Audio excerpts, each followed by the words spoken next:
3 सितंबर की वो शाम, कर्नाटक के बेंगलुरु का वायलिकावल इलाका। यहाँ एक फ्लैट पर 29 साल की सेल्सवुमन महालक्ष्मी की बेरहमी से हत्या कर दी गई। किसी को भी इसकी भनक तक नहीं लगी कि यहाँ इतनी खौफनाक वारदात हुई है। सब कुछ यूं ही चलता रहा। तभी युवती की मां मीना राणा अचानक एक दिन उसके घर आ पहुंची। बेटी का फोन कई दिन से बंद था, न कोई अता था न पता। मां के साथ महालक्ष्मी की जुड़वा बहन भी वहां आई। 21 सितंबर को दोनों ने जैसे ही महालक्ष्मी का फ्लैट खोला, उनके होश उड़ गए। कमरे में खून धब्बे, छोटे छोटे मांस के टुकड़े और सामान बिखरा पड़ा था। बदबू इतनी कि वहां खड़ा रह पाना भी मुश्किल हो रहा था। दोनों ने देखा कि खून के धब्बे फ्रिज के पास जाकर खत्म हो रहे हैं। मां फ्रिज के पास गईं। उन्होंने जैसे ही फ्रिज का दरवाजा खोला तो बस एक चीख सी निकली। अंदर 30 से 40 टुकड़े इंसानी लाश के थे। नीचे महालक्ष्मी का कटा हुआ सिर था। मां की चीख सुन वहां और भी कई लोग आ पहुंचे। तुरंत पुलिस को इसकी सूचना दी गई। महालक्ष्मी के घर के बाहर मानो भीड़ ही भीड़ एकत्रित हो गई। तभी पुलिस वहां पहुंची।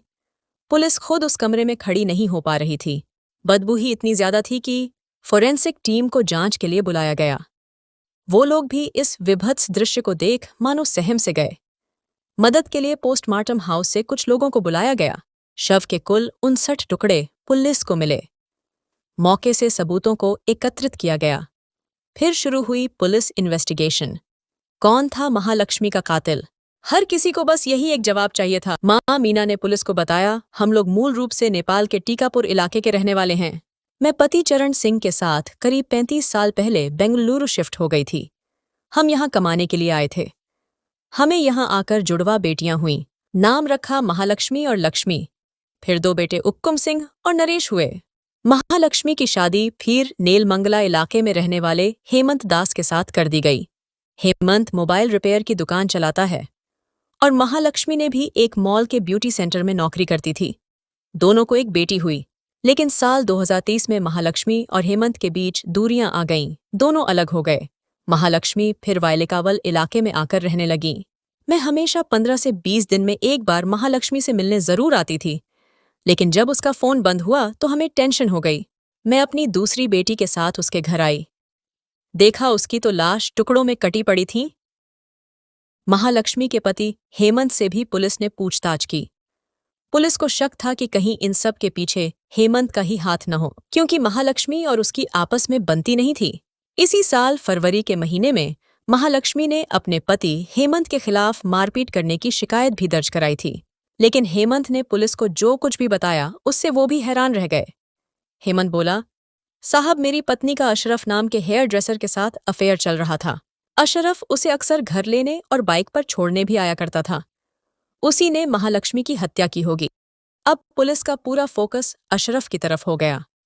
पुलिस ने हेमंत की शिकायत के बाद पुलिस ने अशरफ की तलाश की। अशरफ बेंगलुरु में ही था और अपने काम पर था। पुलिस उसे पूछताछ के लिए थाने लाई। वहां उससे लंबी पूछताछ की गई। उसके बयान, पिछले 20 दिनों में उसकी लोकेशन, कॉल डिटेल रिकॉर्ड और चश्मदीदों की गवाही के बाद पुलिस ने पूछताछ के बाद अशरफ को छोड़ दिया। इसके बाद पुलिस ने इलाके में लगे सीसीटीवी कैमरों को खंगाला। पता चला कि 2 सितंबर की रात को 2 लोग स्कूटी से उसके घर आए थे। हालांकि फुटेज में इन दोनों लोगों के चेहरे नहीं दिखे। जांच यूं ही चलती रही। अब ये तो साफ था कि न तो हेमंत और न ही अशरफ का इस हत्याकांड में कोई हाथ था। तो आखिर वो तीसरा शख्स कौन था जिसने इतनी बेरहमी से महालक्ष्मी का कत्ल किया? पुलिस टीमें दिन रात इस केस की बारीकी से जांच करती रहीं। बाद में उन्हें एक सुराग हाथ लगा। कातिल के भाई का पुलिस को पता चला था। जिस कातिल की पुलिस को तलाश थी, उसका परिवार भी मुंबई में रहता है। कातिल के एक भाई तक बेंगलुरु पुलिस पहुंची।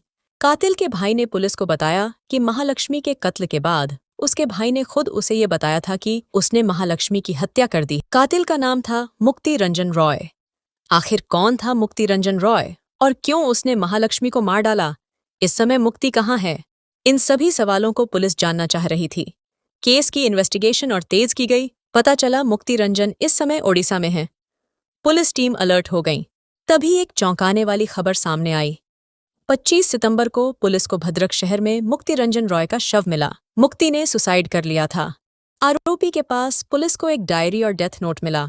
मुक्ति रंजन फंडी गांव का रहने वाला था और बेंगलुरु में एक कपड़े की दुकान में काम करता था। रंजन ने अपने डेथ नोट में लिखा, मैंने 3 सितंबर को महालक्ष्मी की हत्या कर दी थी। उस दिन मैं महालक्ष्मी के घर गया था। हमारी किसी बात पर बहस हुई। तब महालक्ष्मी ने मुझ पर हमला कर दिया। यह बात मुझे पसंद नहीं आई और गुस्से में मैंने उसे मार डाला। फिर मैंने उसकी लाश के 59 टुकड़े किए और उन्हें फ्रिज में डालकर वहां से भाग गया। मैंने कमरा साफ करने की कोशिश भी की थी ताकि लोगों को बदबू न आए। महालक्ष्मी का व्यवहार मुझे बिल्कुल भी पसंद नहीं था। मुझे बाद में हत्या का पछतावा जरूर हुआ क्योंकि गुस्से में मैंने जो कुछ भी किया वो गलत था। मैं डर गया था इसलिए यहाँ भाग आया।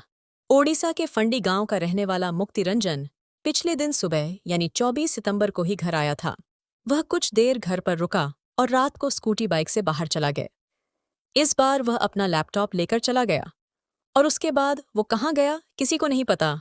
अगले दिन उसका शव कुलेपाड़ा नामक कब्रिस्तान में लटका हुआ मिला। फिलहाल मुक्ति रंजन रॉय की आत्महत्या को लेकर दुशिरी थाने में मामला दर्ज कर लिया गया है।